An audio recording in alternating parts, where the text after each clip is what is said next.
Halo everyone, Assalamualaikum warahmatullahi wabarakatuh. Kenalin, kita semua dari kelompok 4 ingin mempresentasikan mengenai tentang aspek sumber daya manusia. Nah, saya sendiri Leriandri Ayuni. Nah, ada teman saya nih yang akan mempresentasikan. Ada Kak Ika, ada Kak Lia, ada Reni, sama Kak Tia. Nah, stay tune ya. Saya akan menjelaskan tentang pengertian SDM dan fungsi SDM. Yang pertama, pengertian SDM menurut para ahli. 1. Menurut Hasibuan, sumber daya manusia adalah kemampuan terpadu dari daya pikir dan daya fisik yang dimiliki individu. Yang kedua, menurut Faitizal Rifai, sumber daya manusia adalah seseorang yang siap, mau, dan mampu memberi sumbangan usaha pencapaian tujuan organisasi. Selain itu, SDM merupakan salah satu unsur masukan atau input yang bersama unsur lainnya seperti modal, bahan, mesin, dan metode atau teknologi yang diubah menjadi proses manajemen, menjadi keluaran atau output berupa barang atau jasa dalam usaha mencapai tujuan organisasi. Yang ketiga, menurut Agus Sunyoto, manusia memegang peran yang sangat penting dalam keberhasilan suatu usaha. Dalam organisasi usaha yang besar, modal yang besar, teknologi yang canggih, sumber daya alam yang berlimpah tidak mungkin dapat dieksploitasi tanpa sumber daya yang diperlukan, yang memadai dan yang mempunyai kemampuan dan kompetensi untuk memanfaatkan sumber daya lingkungan. Sumber daya manusia adalah aset penting dalam upaya peningkatan kualitas suatu masyarakat.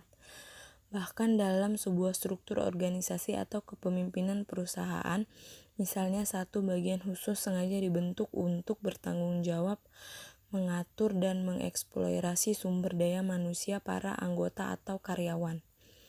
Hal ini tentu karena hasil kerja dan karya sangat ditentukan oleh kualitas sumber daya manusia seseorang. Yang selanjutnya, fungsi dasar manajemen strategi SDM. Yang pertama, SDM adalah faktor utama penentu daya saing atau competitive advantage. Yang kedua, perencanaan SDM terkait erat dengan perencanaan strategi ataupun perencanaan bisnis. Yang ketiga, pemanfaatan SDM secara efektif merupakan salah satu upaya meningkatkan daya saing perusahaan secara efektif. Yang keempat, perencanaan SDM yang efektif dapat mendukung efektivitas SDM saat ini dan proyeksi SDM untuk masa yang akan datang, baik secara kualitas maupun kuantitas, termasuk nilai-nilai dan norma perilaku individu menentukan budaya perusahaan. Yang kelima, perencanaan SDM yang efektif akan mampu memberikan kontribusi terhadap efisiensi biaya dan kegunaan produktif dari SDM. Yang keenam, perencanaan SDM yang efektif mampu mengatasi dinamika perubahan lingkungan yang dihadapi. Di sini saya ingin menjelaskan tentang manajemen strategi sumber daya manusia sebagai sistem. Ada 4 prinsip, yaitu manajemen puncak dari unit pengelolaan SDM harus memiliki paling tidak pemahaman konseptual mengenai pelayanan yang harus dikuasai, dikembangkan, dialokasikan, dan pembinaan terhadap jajaran manajemen atau karyawan lain. Kemudian, HRD harus memiliki pemahaman yang komprehensif atas bahasa dan implementasi perencanaan strategik perusahaan, terlibat secara berkesinambungan dalam perencanaan serta pengambilan keputusan strategik unit klien. HRD harus mampu menerapkan strategi yang tepat agar selaras dengan strategi bisnis. HRD harus bertindak sebagai konsultan mengenai berbagai hal yang menyangkut perubahan dan pengembangan organisasi. Nah, kemudian ada manajemen produksi atau operasi. Nah, itu ada 5 poin. Poin pertama proses, kedua kapasitas, ketiga inventory, 4 tenaga kerja, dan kelima kualitas. Nah, untuk proses sendiri nih, pengertian singkatnya yaitu perancangan sistem produksi fisik yaitu pemilihan teknologi, tata letak fasilitas, analisis aliran profesi, lokasi fasilitas. Kapasitas sendiri yaitu peningkatan tingkat output optimal untuk organisasi. Dengan inventory itu melibatkan pengelolaan tingkat bahan baku, pekerjaan dalam proses hingga barang jadi. Untuk tenaga kerja sendiri nih, pengelolaan karyawan yang terampil atau tidak terampil, klerikal dan manajerial. Keputusan khusus meliputi desain pekerjaan, pengukuran kerja. Nah, dan yang kualitas nih yang terakhir itu memastikan nih bahwa barang atau jasa itu dengan menghasilkan dengan kualitas yang tinggi. Nah, tentunya ada peran manajemen sumber daya manusia dalam proses perumusan strategi. Ini ada 5 poin ya, ada misi, ada sasaran, analisis eksternal, analisis internal, dan yang terakhir pemilihan strategi. Kemudian di peran manajemen sumber daya manusia sendiri dalam proses pelaksanaan strateginya ada 5 poin juga. Perencanaan tugas, seleksi, pelatihan dan pengembangan sumber daya manusia, sistem penghargaan dan sistem informasi. Nah, tujuan manajemen sumber daya manusia sendiri yaitu dengan tujuan sosial, dengan pengertian singkat yang bertanggung jawab secara sosial terhadap tantangan dan keperluan yang terjadi di masyarakat. Yang kedua ada tujuan organisasional dengan keterangan singkatnya langkah untuk menunjukkan keberadaan dari suatu organisasi sehingga perlu adanya kontribusi akan sumber daya manusia. Dan yang ketiga ada tujuan fungsional dengan keterangan singkatnya sumber daya manusia ini tiap departemen yang disesuaikan dengan kebutuhan organisasi. Nah, yang terakhir ada tujuan individu nih, yaitu dengan pengertian singkatnya suatu organisasi ini harus terpenuhi dan diselaraskan dengan tujuan organisasi, yaitu digunakan sebagai motivasi para karyawan untuk lebih berkontribusi dalam tugasnya di suatu organisasi.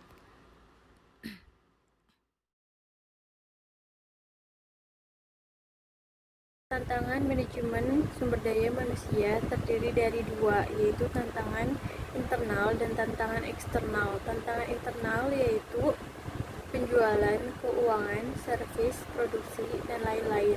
Tantangan eksternal terdiri dari perubahan teknologi, pengaturan pemerintah, faktor sosial budaya, pasar tenaga kerja, faktor politik, kondisi perekonomian, faktor geografi, faktor demografi, kegiatan diterap saing. Aspek SDM kompetensi terdiri dari pengetahuan, keterampilan, dan perilaku. Aspek SDM motivasi terdiri dari pemberian penghargaan, situasi pekerjaan yang dikerjakan, dan kebijakan organisasi. Aspek SDM loyalitas terdiri dari ketaatan dan kepatuhan, tanggung jawab, pengabdian, dan kejujuran. Aspek SDM disiplin kerja terdiri dari ketaatan terhadap peraturan, ketaatan terhadap jam kerja, bekerja sesuai prosedur, kepatuhan dalam penggunaan dan pemeliharaan sarana dan prasarana perusahaan. Hubungan antara fungsi perencanaan strategi dan fungsi manajemen sumber daya manusia. Yang pertama, hubungan administratif. Tingkat integrasi yang rendah, perhatian manajemen sumber daya manusia fokus pada aktivitas sehari-hari, terpisah dengan unsur proses manajemen strategi. Jadi dalam administratifnya, manajemen sumber daya manusia dan manajemen strategi itu terpisah. Yang kedua, hubungan satu arah. Rencana strategi diinformasikan ke bagian manajemen sumber daya manusia, sehingga manajemen sumber daya manusia berperan untuk merancang sistem-sistem dan atau program-program yang mendukung perencanaan strategi. Jadi, manajemen sumber daya manusia berperan membentuk suatu program atau sistem untuk mendukung jalannya perencanaan strategi. Yang ketiga, hubungan dua arah. Masalah-masalah dan dampak-dampak terhadap sumber daya manusia dipertimbangkan dalam proses perumusan rencana strategi. Fungsi perencanaan strategi dan manajemen sumber daya manusia saling bergantung pada hubungan dua arah dengan 3 langkah sebagai berikut. Yang pertama, perencanaan strategi diinformasikan ke bagian manajemen sumber daya manusia. Yang kedua, manajemen sumber daya manusia berfungsi menganalisa masalah dan dampak dari rencana strategi tersebut terhadap sumber daya manusia untuk kemudian menginformasikannya ke bagian perencanaan strategi. Yang ketiga, tim perencanaan strategi membuat keputusan strategi dan menginformasikan ke bagian manajemen sumber daya manusia untuk kemudian mengembangkan sistem-sistem dan atau program-program yang mendukung penerapan rencana strategi. Bedanya dengan hubungan satu arah tadi hanya mengambil proses pada bagian ketiga saja. Jadi manajemen sumber daya manusia tidak menganalisanya, tetapi langsung membuat program atau sistemnya. Kalau hubungan dua arah ini bolak-balik.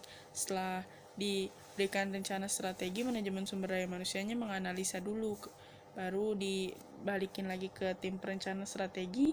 Tim perencana strateginya membuat keputusan, baru kemudian diteruskan lagi ke manajemen sumber daya manusia untuk dibuatlah sistem atau program perencanaan strategi. Yang keempat, ada hubungan integratif, bersifat dinamis dan berinteraksi terus-menerus dalam berbagai aspek. Fungsi manajemen sumber daya manusia dibangun langsung ke dalam proses perumusan rencana strategi dan pelaksanaan strategi. Nah, hubungan integratif ini adalah dinamis sifatnya, jadi intens, jadi dia berinteraksi secara terus-menerus dan ikut terjun langsung dalam perencanaan dan pelaksanaan strateginya.